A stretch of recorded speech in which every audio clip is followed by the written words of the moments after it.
السلام علیکم ناظرین، سلامتی ہو آپ پر جہاں بھی آپ ہوں۔ کیلنڈر پر آج تاریخ ہے 12 اکتوبر۔ اپنے میزبان راہی حجازی سے قومی خبریں سنیے۔ ہلاک شدہ کسانوں کی انتم ارداس میں پرینکا گاندھی کی شرکت۔ لکھیم پور میں گزشتہ 3 اکتوبر کو پیش آئے تشدد کے شکار کسانوں کی انتم ارداس میں شرکت کرنے کے لیے کانگریس جنرل سیکریٹری پرینکا گاندھی منگل کو لکھیم پور پہنچی۔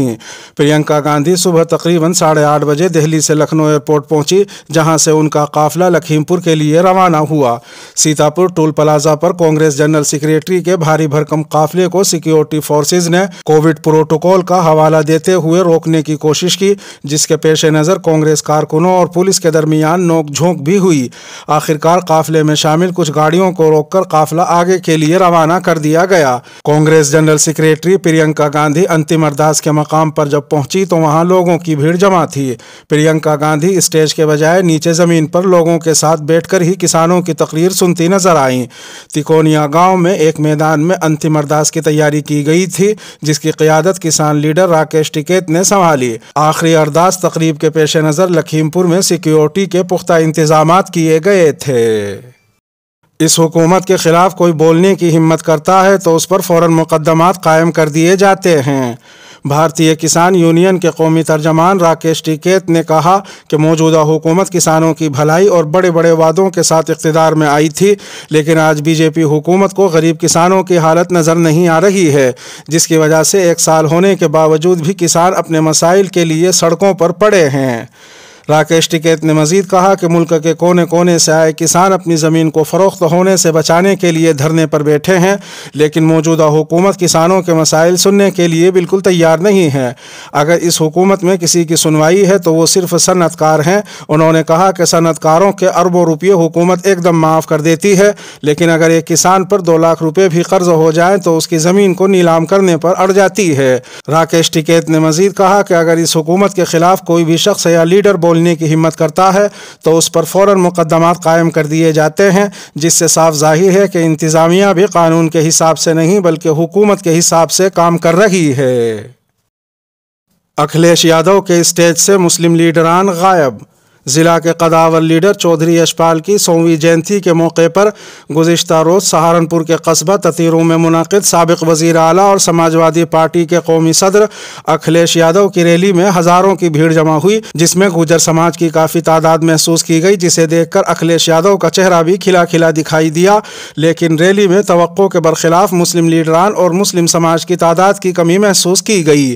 نیکوڑ سے سماجوادی پارٹی کے ٹکٹ کے دعوے دار ساحل خان کے ساتھ مسلمانوں کی اچھی خاصی تعداد ضرور آئی تھی، لیکن سماجوادی پارٹی کے قداور لیڈر چودھری ناہید حسن، سابق MLC عمر علی خان، سابق رکن اسمبلی معاویہ علی اور فیروز آفتاب نے ہیلی پیڈ پر پہنچ کر اکھلیش یادو سے ملاقات کی، لیکن وہ اسٹیج تک نہیں پہنچے اور نہ ہی ان کے حامی پروگرام میں نظر آئے۔ پروگرام کے بعد یہ لوگ پھر ہیلی پیڈ پر پہنچے اور اکھلیش یادو سے ملاقات کر کے گفتگو کی، لیکن اس دوران کیا بات ہوئی یہ تو صاف نہ ہو سکا، لیکن ذرائع کے مطابق ان لیڈران نے پروگرام منتظمین سے اپنی ناراضگی اکھلیش یادو کے سامنے ظاہر کی۔ ہریانہ کے سرکاری ملازمین کو سنگھ کی سرگرمیوں میں حصہ لینے کی اجازت۔ ہریانہ حکومت نے پیر کے روز سال 1967 اور سال 1980 کے ان 2 احکامات کو واپس لے لیا ہے، جس میں ہریانہ حکومت کے ملازمین کو RSS کی سرگرمیوں میں حصہ لینے کی اجازت نہیں تھی۔ ہریانہ حکومت کے اس فیصلے پر کانگریس نے سخت رد عمل کا اظہار کیا ہے۔ کانگریس کے ترجمان رندیپ سنگھ سرجیوالا نے ٹویٹ کیا کہ اب ہریانہ حکومت کے ملازمین کو سنگھ کی شاخاؤں میں حصہ لینے کی چھوٹ۔ سرکار چلا رہے ہیں یا BJP اور RSS کی پاٹھ شالہ۔ کھٹر کی قیادت والی ہریانہ حکومت کی جانب سے جاری حکم میں کہا گیا ہے کہ اپریل 1980 میں ہریانہ کے چیف سیکریٹری کے دفتر سے جاری حکم میں ریاستی حکومت کے ملازمین کو سنگھ کی سرگرمیوں میں کسی بھی طرح کے حصہ لینے کی اجازت نہیں تھی۔ اس سے قبل سال 1967 میں بھی ایسی روک لگائی گئی تھی۔ اب ان احکامات کو واپس لے لیا گیا ہے۔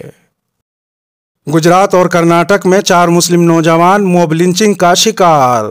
اتوار کی شب احمد آباد میں مدرسے کے 2 بچے مفتی عبدالقیوم رنگریز صاحب کے بیٹے خضر اور ان کے بھانجے عمر پر بھیڑ نے حملہ کر دیا۔ بتایا جاتا ہے کہ یہ دونوں بچے اتوار کی رات ایکٹیوا سے پلاڑی اپنے گھر لوٹ رہے تھے۔ وشوکنج راستے سے بھاویش نامی ایک شخص اپنی اہلیہ کے ساتھ ایکٹیوا سے گزر رہا تھا۔ اس نے بغیر انڈیکیٹر کے ٹرن لیا، جس کی وجہ سے یہ دونوں بچے ایکٹیوا سمیت نیچے گر گئے۔ دونوں کے چہرے اور حلیے سے صاف معلوم پڑ رہا تھا کہ یہ دونوں مسلم ہیں۔ ڈرائیونگ میں جس نے غلطی کی اس کی بائک تک نہیں گری، لیکن یہ دونوں مسلم بچے گر پڑے۔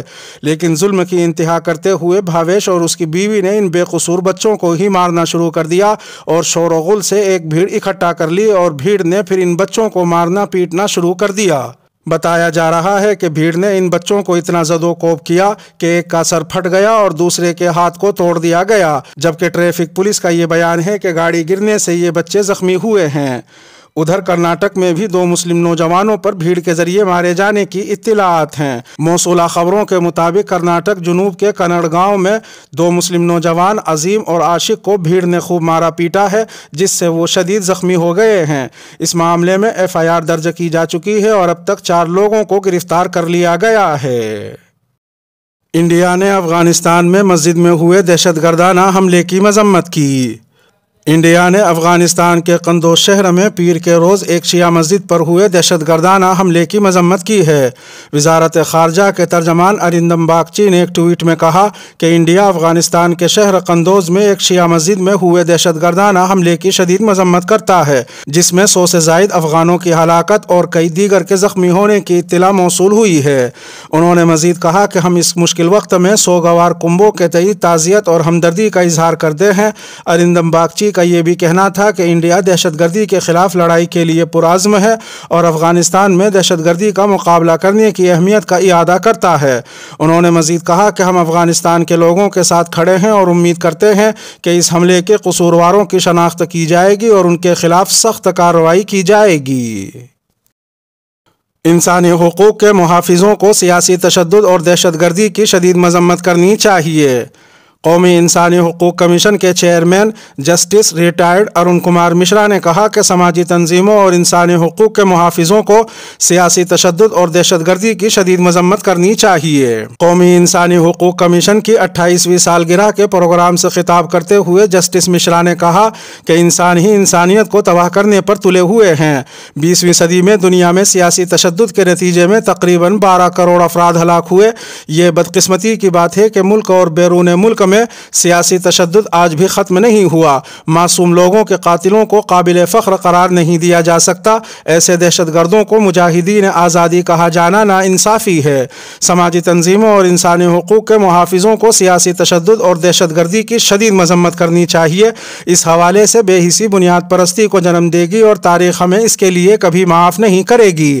وہ وقت آ گیا ہے جب ہمیں اس کا ڈٹ کر مقابلہ کرنا پڑے گا۔ کم از کم ہمیں اس تشدد کے خلاف آواز اٹھانی ہوگی۔